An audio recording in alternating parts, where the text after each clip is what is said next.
సజీవుడైన యేసు నామములో మనకందరికి శుభములు. తండ్రి అయిన దేవుని నుండి, కుమారుడైన యేసు క్రీస్తు నుండి మనకందరికి కృప, కనికరం, సమాధానం కలుగునుగాక.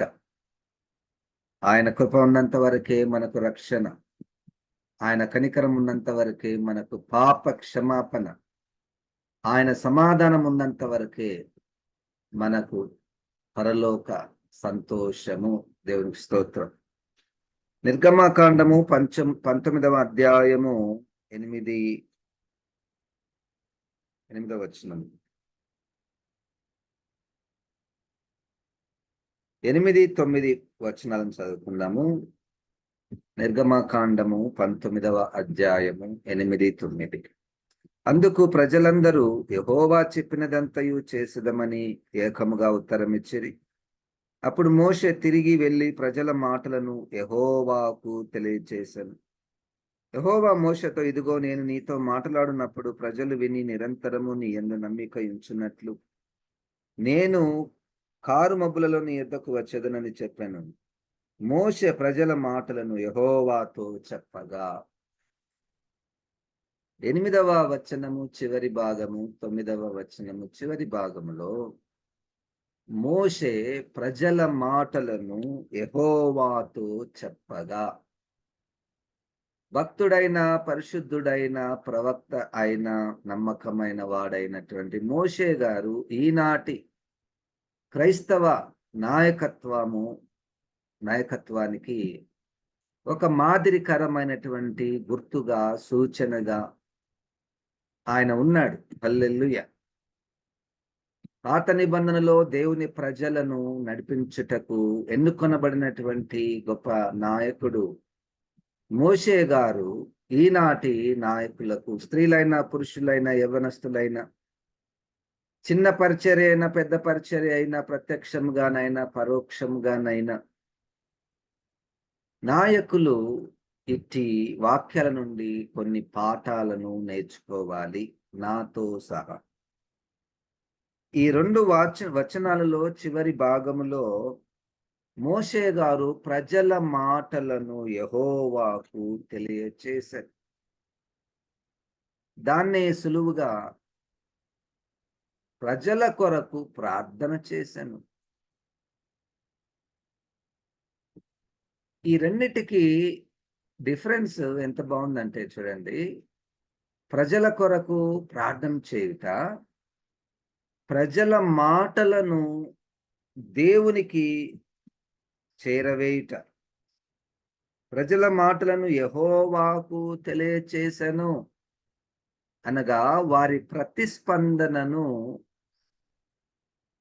ప్రజల యొక్క ప్రతిస్పందనను, దేవుని వాక్యానికి వారి యొక్క ప్రతిస్పందనను ప్రజలకు తెలియచేయుట ఒక భారముతో కూడుకున్నటువంటి స్వభావము. ఇది వింటున్నటువంటి నీవు నాయకుడవైనా, నాయకురాలవైనా, లేకపోతే నేనేమి నాయకురాలను కాను, కానీ మా ఇంట్లో కొంతమంది క్రైస్తవ నాయకులు ఉన్నారు, సంఘ నాయకులు ఉన్నారు, లేకపోతే మన సంఘములోనే అనేక మంది నాయకులు ఉన్నారు. వారికి ఉండవలసినటువంటి లక్షణము ప్రజల యొక్క మాటలను యెహోవాకు చేరవేయుట, యెహోవాతో చెప్పుట. ప్రజల మాటలను యెహోవాకు చెప్పగా, దేవునికి స్తోత్రం. అది మంచి అలవాటు. దానిలో ఏముంది అంటే, ప్రజల ప్రతిస్పందనను అక్కడికక్కడే మనమే దానికి ప్రతిస్పందించకుండా, ఇప్పుడు వాళ్ళేమన్నారు, సార్ మీరు చెప్పినదంతా మేము ఏక మనసుతో మేము పాటిస్తాము, నువ్వు ఎక్కడికి పొమ్మంటే అక్కడికి మేము పోతాము అని ప్రజలు పాజిటివ్గా రెస్పాన్స్ ఇచ్చినప్పుడు వాళ్ళకి చప్పట్లు కొట్టి, వాళ్ళకు అభినందించి, వాళ్ళు మంచిగా చెప్పారయ్యా, మీకందరికీ కృతజ్ఞతలు, వందనాలు అని చెప్పి అక్కడికక్కడికే వదిలేసేదానికంటే అది చేస్తూ వారి మాటలను యెహోవాకు తెలియచేయుట అంటే, ఈ నాయకుడు ప్రతి చిన్న చిన్న విషయాన్ని కూడా దేవుని దగ్గరికి చేరవేయుట. హల్లెలూయా. ప్రతి చిన్న విషయాన్ని కూడా దేవుని దగ్గర చెప్పుట. ఇది కంప్లైంట్ కాదు, ఇది నింద కాదు, నెపము కాదు, కొండెము కాదు. అన్నీ ఎందుకు చెప్పాలి సార్ దేవుని దగ్గర అన్నట్లు అనిపిస్తుంది. కానీ దానిలో ఉన్న అర్థం ఏమిటంటే, నాయకులు అన్నటువంటి వారు ఇక మేము నాయకుడం కాబట్టి మాకు జ్ఞానం ఉంటది, జ్ఞానం ఉంది కాబట్టి మేము ఏం చేసినా అది కరెక్టే అన్నటువంటి తలంపులు రాకూడదు నాయకులు. చిన్న పిల్లలు తల్లిదండ్రి మీద ఎట్లయితే ప్రతి విషయానికి ఆధారపడతారో, ఆ విధముగా దేవుని మీద ఆధారపడుట, దేవునికి సమాచారం తెలియచేయుట, అది చిన్న పిల్లలకు ఉన్నటువంటి లక్షణము. వారిదే పరలోక రాజ్యం.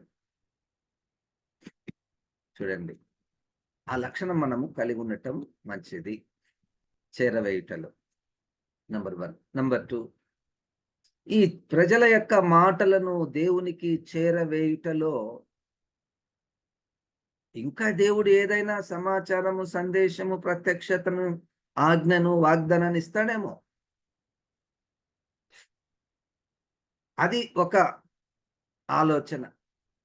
సరే దేవా, నువ్వు చెప్పినవన్నీ వాళ్ళకి చెప్పినా, వాళ్ళు చెప్పినవన్నీ మళ్ళీ నీకు చెప్పినా, మళ్ళా నువ్వు వాళ్ళకి చెప్పేది ఏమన్నా ఉందా, లేకపోతే నాకు ఏదైనా చెప్పేది ఉందా అని ఎదురు చూచుట. ఇంకక్కడికక్కడే ముగించిపోకుండా, సరే దేవా, నువ్వు ఇచ్చినటువంటి ఆజ్ఞలన్నీ వాళ్ళకి చెప్పేసాను, ఇంక అయిపోయింది అని కాకుండా, ప్రజల కొరకు, ప్రజల విషయాలను, ప్రజల ప్రతిస్పందనను యెహోవాకు తెలియచేసే లక్షణము నాయకులదిగా ఉండాలి. ఇట్టి లక్షణము మోషే గారు కేవలం మనం చదువుకున్నటువంటి వాక్య భాగంలో మాత్రమే కాక అనేక భాగాలలో, అనేక అననుకూల పరిస్థితులలో కూడా, ఆకలైనప్పుడు వారి యొక్క ప్రతిస్పందన, ఎంత ప్రతిస్పందన, రాళ్లతో కొట్టేటటువంటి కోపంతో ఉన్నారు ప్రజలు. అప్పుడు కూడా ప్రజల యొక్క మాటలను, ప్రతిస్పందనను దేవునికి తెలియచేయుట. ప్రజలు దాహం కొన్నారు. ఎన్నిసార్లు వచ్చుకోవాలయ్యా మిమ్మల్ని నేను? దానికి కంప్లైంట్ ఇస్తాను, ఇంకొకసారి నా దగ్గరికి రాకండి. ఒక రూల్ జారీ చేస్తున్నాము, ప్రజలకు ఏదైనా సమస్యలు వస్తే నా దగ్గరికి రాకండి. కానీ ఈ భక్తుడు, ఈ దైవజనుడు, మనకు మాదిరికరంగా ఉన్నటువంటి భక్తుడు అనేటువంటి మోషే గారు ఎంత స్వాతంత్రం ఇచ్చాడంటే, ఎంత స్వాతంత్రం! ఇది నాయకులకు ఉండవలసినటువంటి లక్షణం. చాలాసార్లు నాయకులు అంటే ప్రజలకు దూరంగా ఉండేటటువంటి వారుగా కనపడుతుంటారు. అందరూ కాదు, కొంతమంది. వాళ్ళని కలుసుకోవాలంటే చాలా కష్టం. అటువంటి నాయకులను కలుసుకోవాలంటే, మాట్లాడాలంటే, మన బాధను వాళ్ళకి చెప్పుకోవాలంటే, వాళ్ళ దగ్గర, కొంతమంది దగ్గర, అందరూ కాదు, వాళ్ళ దగ్గర అపాయింట్మెంట్ తీసుకోవాలి. వాళ్ళు ఒక టైం ఇస్తారు, మళ్ళా ఆ టైం లోపల పోతే వాళ్ళు అక్కడ ఉంటారు. నాకు చాలా బిజీ ఉన్నానయ్యా, నాకు కుదరదు. అటువంటి వారితో దేవుడు మాట్లాడుతున్నాడు. మనము మోషే గారి కంటే ఎక్కువ వారం కాదు కదా. అటువంటి వారితో ప్రభువు మాట్లాడుతున్నాడు. మనము ప్రజలకు స్వాతంత్రం ఇవ్వాలి. వారి బాధను, వారి ప్రతిస్పందనను వినగలిగినటువంటి మనస్సును మనం కలిగి ఉండాలి. ఇది మనం చెప్తే వాళ్ళు చేసేది కాదు, క్రీస్తును ధరించుకున్నటువంటి వారిలో జరిగే కార్యము. హల్లెలూయా. క్రీస్తును తమ హృదయంలోనికి ఆహ్వానించినటువంటి వారి జీవితంలో జరిగే కార్యము. అది లేదు అంటే క్రీస్తు లేడేమో. ప్రజల ప్రతిస్పందనను ప్రభువుకు తెలియచేసినటువంటిది ఆ స్వభావము లేదేమో. అననుకూల పరిస్థితులలో నువ్వే ఎప్పుడు ఈ పని చేస్తావా? 16వ అధ్యాయం సంఖ్యాకాండం. ఎప్పుడు మీరే ఆ దేవాలయంలో పనిచేస్తున్నారు, మాకు అవకాశాలు లేవా? అంటే మోషే గారు అంటారు, అయ్యా ఎందుకు లేవు? దేవుడు మాకు ఈ పని ఇచ్చాడు, మీ పని మీకు ఒక పని ఇచ్చాడు. మీ పని తక్కువ కాదు, మా పని ఎక్కువ కాదు. అది ప్రైజ్ ద లార్డ్, హల్లెలూయా. ప్రజల ప్రతిస్పందనను, మాటలను ప్రభువుకు తెలియచేయుట అన్ని విషయములలో అది మంచి లక్షణము. అది చేస్తే మనం తక్కువైపోతామేమో. నేను లీడర్‌నని ఎట్లా తెలుసుకోవాలి వాళ్ళకు. చాలా మంది వాళ్ళు నాయకులు అని రుజువు చేసుకోవడానికి వాళ్ళు చేసే పనులలో ఏంటంటే, వాళ్ళ జ్ఞానమును ఉపయోగించి సమస్యలను పరిష్కరించడానికి ప్రయత్నం చేస్తూ ఉంటారు. మంచిదే. కానీ ఇక్కడ ఒక మాట దేవునికి తెలియచేసి ప్రార్థన పూర్వకంగా ప్రభు మాటలను మరలా వాళ్ళకి తెలియజేస్తే ఎంత బాగుంటది. వాక్యానుసారంగా ఉన్నట్లుంటది కదా. దేవునికి ఇచ్చినటువంటి జ్ఞానమే, కానీ దేవుడు నిన్ను చూచినప్పుడు ఈమె నా మీద ఆధారపడుతుందా లేదా తనంతకు తానే చేసుకుంటూ పోతుందా పరిచర్య? ఈయన కూడా పరిచర్యలోనే ఉన్నాడు కదా. ఇక నేను నాయకుడను, నేను నాయకురాలను కాబట్టి నేనేం చేసినా చెల్లుతుంది, ప్రజలు నాకు అధికారం ఇచ్చారు, నేనేం చేసినా చెల్లుతుంది అన్నటువంటి తలంపు మంచిది కాదు. అది వాక్యానుసారమైనటువంటిది కాదు. ప్రజల యొక్క బాధలను, ప్రతిస్పందనలను, సంతోషాలను ప్రభువుకు తెలియచేసేటువంటి నాయకుల యొక్క లక్షణం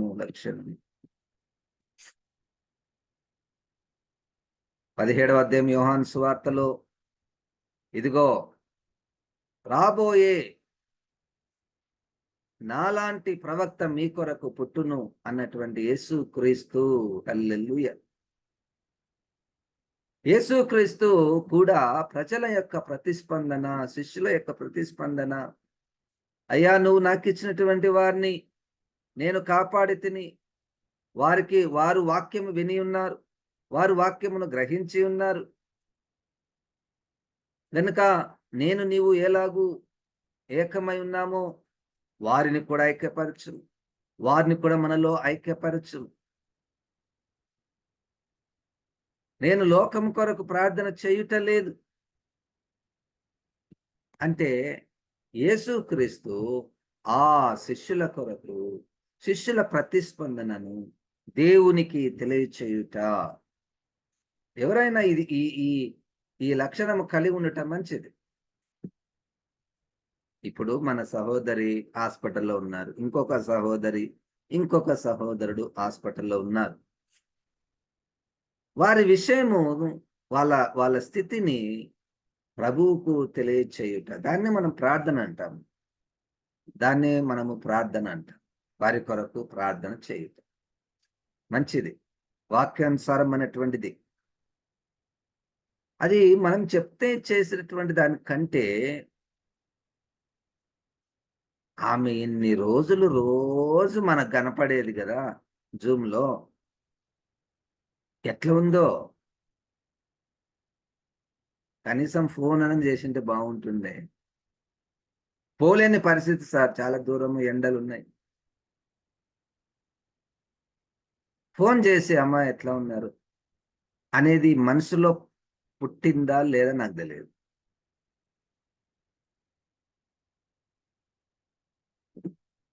ప్రజల స్థితిగతులను, ప్రతిస్పందనలను ప్రభువుకు చేరవేయుట, ప్రభువుకు చెప్పుట దైవజనుల లక్షణముగా మనము భావిద్దాము. ఇది నేను మీకు ఆజ్ఞాపించి మీతో చేపించేది కానే కాదు. వెరీ సింపుల్ సూత్రము. బైబిల్‌లో నిజంగా ఆ ఉపమానాలు, ఆ అలంకార రూపకంగా చెప్పినటువంటి వాటిలో సంఘమును శరీరంతో పోల్చినప్పుడు, శరీరంలో ఇంకొక అవయవం బాధపడినప్పుడు వెంటనే మనకు తెలియకుండానే, ఆలోచన లేకుండానే ఈ చేతికి గాయం అయితే ఇంకొక చెయ్యి వస్తది గదా! ఇప్పుడు ఆ సహోదరుడు యాక్సిడెంట్ అయింది. ఆమెకు ఏమో అయింది. మన అవయములలో ఒక అవయవమే అది నిజం. మన అవయవములలో ఒక అవయవమే. ఎందుకు మరికి ప్రతిస్పందన రాలేదు? మీరు కొంతమంది తెలియకయే మీరు లోపల ప్రార్థన చేస్తుంటారు. దేవునికి స్తోత్రం. హల్లెలూయా! భారంతో ప్రార్థన చేస్తున్న వారున్నారు. ఫోన్‌లు చేసి వారి క్షేమమును అడిగేవారున్నారు. ప్రత్యక్షముగా వెళ్లి వారిని ఆదరించేవారున్నారు. ఏదో ఒక ప్రతిస్పందన. మన పరిస్థితులను బట్టి ఒక్కొక్కసారి వాళ్ళు చేసినట్టే మనం చేయలేకపోవచ్చు. కొంతమంది హాస్పిటల్‌కి వెళ్లి పరామర్శిస్తారు. వాళ్ళకు ఆ అనుకూలత దేవుడు అనుగ్రహించాడు. నీవు గూడా ఇంకొకటి ఉంటది నీకు. అది ఎక్కువ, ఇది తక్కువ గాదు. అది ఎక్కువ, ఇది తక్కువ గాదు. అదే అందరూ అదే చేయాలనేటువంటిది కూడా ఏమి లేదు. కానీ ఏదో ఒక రకంగా ప్రతిస్పందన ఉందా లేదా నాకు తెలీదు.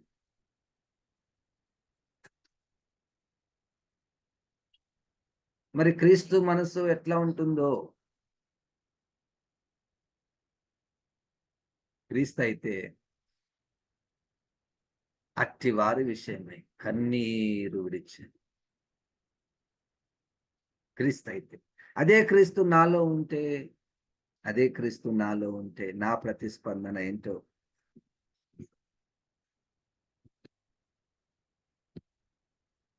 గనక ప్రజల మాటలను దేవునికి చెప్పుట. ప్రజల మాటలను దేవునికి చెప్పు. ఎజ్రా గ్రంథంలో 9వ అధ్యాయములో అక్కడ ఇంకొక దైవజనుడు, మంచి వాక్యములో పట్టున్నటువంటి దైవజనుడు ప్రజలలో ఒక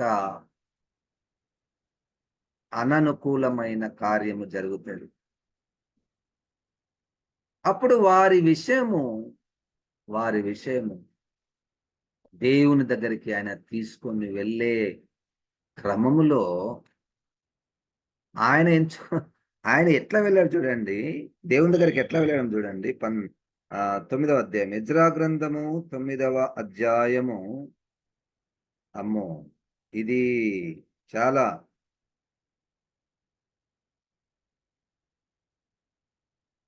2వ వచనం నేను చదువుతున్నాను. వారి కుమార్తెలను పెళ్లి చేసుకొనొచ్చు, తమ కుమారులను తీసుకొనొచ్చు, పరిశుద్ధ సంతతిగా ఉండవలసిన తాము ఆ దేశపు జనులతో కలిసి కొనిన వారైరి. ఈ అపరాధము చేసిన వారిలో పెద్దలను, అధికారులను నిజముగా ముఖ్యులయుండిరని చెప్పిరి. నేను ఈ సంగతి విని నా వస్త్రమును పై దుప్పటిని చింపుకొని నా తల వెంట్రుకలను నా గడ్డపు వెంట్రుకలను పెరికి వేసుకొని విభ్రాంతి పడి కూర్చుంటిని. చెరపట్టబడిన వారి అపరాధమును చూచి ఇశ్రాయేలు దేవుని మాటకు భయపడిన వారందరూ నా యొద్దకు కూడి వచ్చిరి. నేను విభ్రాంతి పడి సాయంత్రపు అర్పణ వేళ వరకు కూర్చుంటిని. సాయంత్రపు అర్పణ వేళను శ్రమ తీరగా నేను లేచి నా వస్త్రమును పై దుప్పటిని చింపుకొని మోకాళ్ళ మీద పడి నా దేవుడిని యెహోవా తట్టు చేతులెత్తి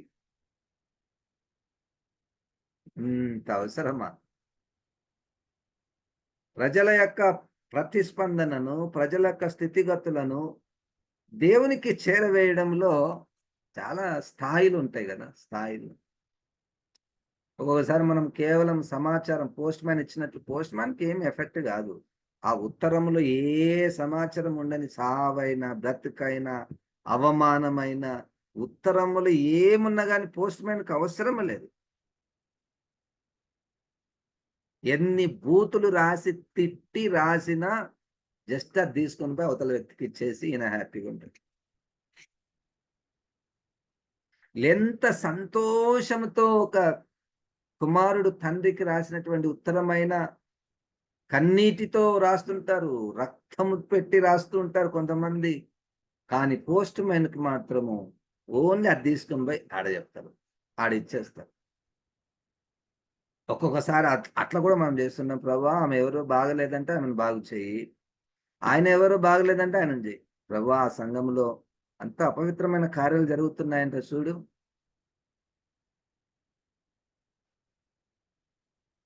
ఆ పోస్ట్ మ్యాన్ పని బావుంటదా?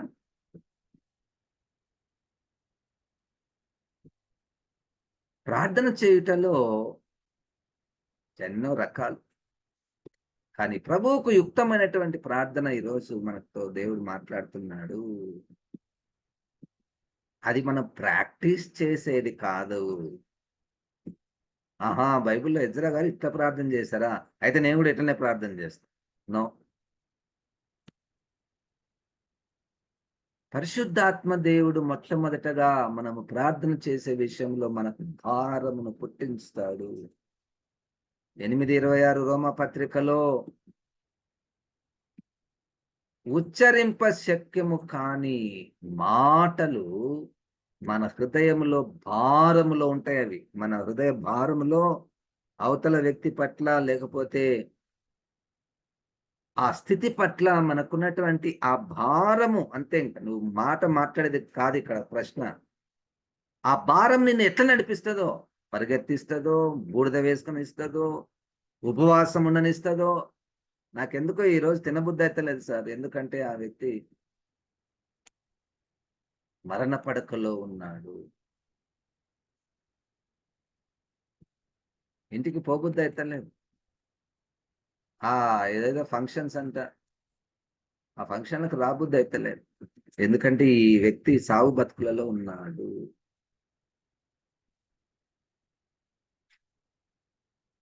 సావు బతుకులలో ఉన్నాడు. ఒక సంఘములో ఒకాయన చనిపోయాడు. ఎప్పుడు చనిపోయాడో తెలుసా? డిసెంబర్ 24 చనిపోయాడు. ఇంకా సమాధి కాలేదు.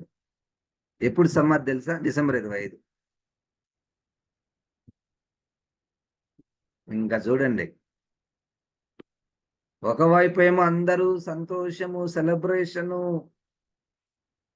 వాటికి సిద్ధపడ్డారు.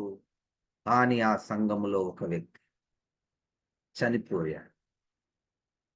ఎంత అద్భుతం అది చెప్పాలా మీకు? 25వ తారీఖు ఒక్కరు కూడా కొత్త బట్టలు వేసుకోలే. హల్లెలూయా! ఎంత బాగుంది కదా! మనం ఏ స్థాయి కొంతమంది మనమంటే కొంతమంది. దాందే దీందే సార్. సరే సమాధి చేసేద్దాం ఏముంది? అప్పుడే సమాధి, అప్పుడే బర్త్‌డే, అప్పుడే మ్యారేజ్ యానివర్సరీ. ఏం మానుకుంటే ఏమైతది?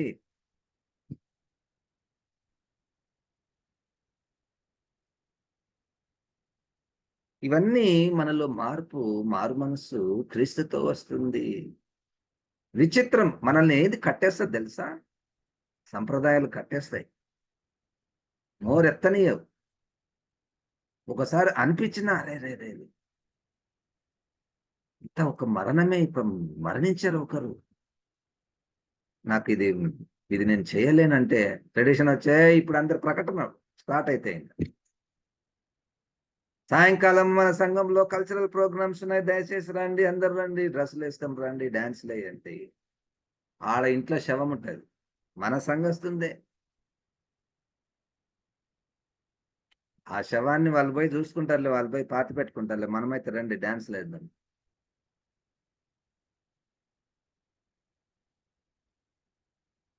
వుమెన్స్ రిట్రీట్ జరుగుతుంది. పొద్దున్నే ప్రార్థనకొచ్చారు. పాస్టర్ గారు మేము వుమెన్స్ రిట్రీట్ పోతున్నాము. ప్రార్థన చేయండి. అంతకుముందు నైటే ఒక విశ్వాసి ఒక స్త్రీనే చనిపోయింది. వుమెన్స్ రిట్రీట్‌కి పోయేటోళ్ళు ఎట్లుంటారు? మంచిగా తయారయితారు. మంచిగా తయారై దాంట్లో ఏం తప్పు లేదు. వాళ్ళు పోవాలి. పోవడానికి సిద్ధపడ్డారు. నాకర్థం గాని విషయం ఏమిటంటే, నీ అవయవం ఒకటి చచ్చిపోయిండ్రు. ఇది నాట్ సిక్‌నెస్. వీళ్ళు వినేతట్టు లేరని నేనొక మాట చెప్పినాను. అమ్మా పోండి.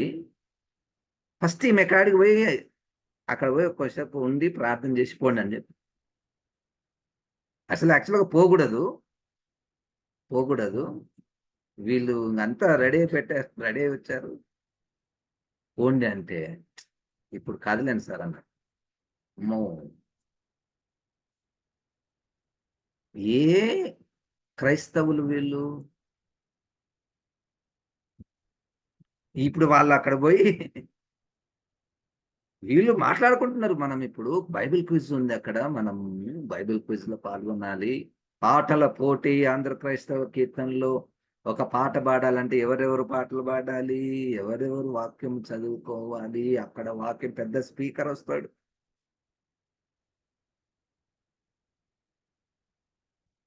ఈ కార్యక్రమం అంతా ఈ స్త్రీలకు జీరో నష్టము. నష్టమునకు దారి తీయడానికి నువ్వు ఒకటి పోతున్నావు.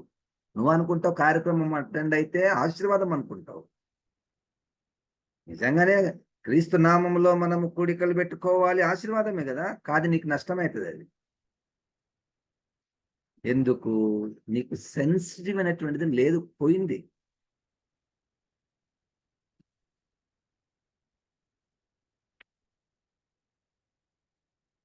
నాకు తెలియదు ప్రభువు పరిశుద్ధాత్మ దేవుడు మన మనసులతో ఏమైనా మాట్లాడుతున్నాడా? ప్రజల యొక్క స్థితిగతులను, వారి మాటలను, వారి ప్రతిస్పందనను దేవునికి తెలియచేసే విషయములో మన స్థాయి ఏంటి? వాక్యం మనం నేర్చుకుందాము. లేదు పాస్టర్ గారు, మీరు చాలా చాలా తప్పు మాట్లాడుతున్నారు, అది కరెక్ట్ కాదు అని ఏదైనా ఉంటే నాకు చెప్పండి, నేను నేర్చుకుంటా. మీరు చెప్పడంలో ఉన్న లాభం ఏంటి తెలుసా? నాకు చెప్పడంలో నేను ఇంకొకరికి చెప్పను తప్పైతే.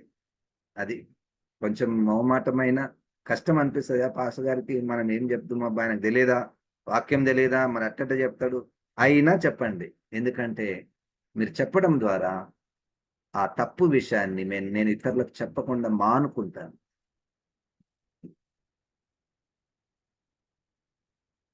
ప్రజల విషయమై ఏదైనా పట్టింపు ఉందా?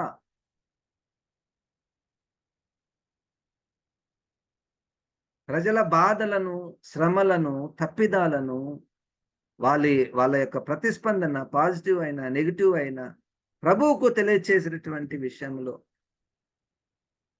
అది ప్రార్థన గాని, ఒక మూలుగు గాని, ఒక దాన్ని మానుకోవడం గాని ఎట్లా ప్రతిస్పందిస్తున్నా అది పాయింట్ నాకు. పోస్ట్ మ్యాన్ పని చేస్తున్నాము, ఆయన కూడా ప్రతిస్పందిస్తాడు. ఒక రాసిన ఉత్తరం తీసుకుని పోయి ఇంకొకరికి ఇస్తాడు. సమాచారం అయితే ఈయన ద్వారానే అందుతుంది.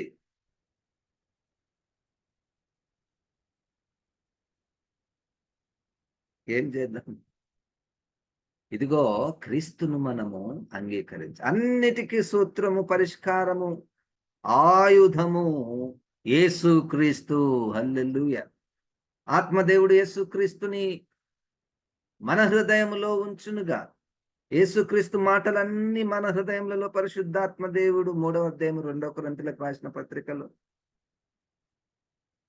మనల్ని ఒక పత్రికతో పోల్చి, ఈ పత్రిక మీద ఎవరు రాశారు సార్ అంటే పరిశుద్ధాత్మ దేవుడు రాశాడు. మనం కోరుకుందాము పరిశుద్ధాత్మ దేవుడు యేసుక్రీస్తు అని మన హృదయంలో రాస్తే ప్రతి పరిస్థితుల్లో యేసుక్రీస్తు ఎట్లా ప్రతిస్పందిస్తాడో మనం కూడా అట్లనే ప్రతిస్పందిస్తాం. అది మెల్లమెల్లగా ప్రభు మనకు బోధిస్తాడు. వెంటనే రాకపోవచ్చు ఒక్కొక్కసారి. ఎవరైనా చెప్తే మనకు మన జ్ఞాపకం వచ్చి మరలా మనం సరి చేసుకుంటాం. ప్రభా క్షమించు ప్రభా, నేను క్షమించు ప్రభా. ప్రజల యొక్క ఎన్ని బాధలు, ఎన్ని వేదనలు మన కనపడేవి కొన్నే. నిజంగా ఒక వ్యక్తిలో ఇంత వేదన ఉంటే బయట కనపడేది ఇంతనే. వాళ్ళు చెప్పినా ఇంతనే చెప్పగలుగుతారు, అంత చెప్పలేరు. ఇంతనే చెప్పగలుగుతారు, కానీ లోపల ఇంత భారం ఉంటది, ఇంత కష్టం ఉంటది. వాళ్ళు చెప్పిన ఇంత దానికి కూడా మనం ప్రతిస్పందించకపోతే, దాని విషయమై దేవుని దగ్గర మనం చెప్పకపోతే వాళ్ళ బాధలో ఏం కావాలి వాళ్ళు కదా. పరిశుద్ధాత్మ దేవుడు మన పితరుల నాయకులు వారికి ఇచ్చినటువంటి అట్టి ఆత్మను ఈ కాలంలో, ఈ తరంలో తన సంఘం నిమిత్తమై, మన ఆత్మీయ ఎదుగుదల నిమిత్తమై మన కట్టి మనసును అట్టి ఆత్మను ప్రభు దయచేయునుగాక. ప్రార్థన. జీవం గల తండ్రి, మమ్మల్ని క్షమించుము ప్రభువా. ఈ మాటలను మా హృదయంలో రాయుము ప్రభువా. మేము ప్రజల మాటలను నీ దగ్గరికి తీసుకుని వచ్చే జీవితాన్ని మాకు దయచేయండి. యేసు నామమున ప్రార్థిస్తున్నాం తండ్రి, ఆమేన్. ఇప్పుడు మన పరమ తండ్రి అయిన దేవుని యొక్క ప్రేమయు, ప్రభు అయిన యేసు క్రీస్తు యొక్క కృపయు, పరిశుద్ధాత్మ దేవుని యొక్క సహవాసం మనకందరికి సదాకాలము తోడై ఉండును కాక. ఆమేన్. దేవుడు మనల్ని దీవించునుగాక.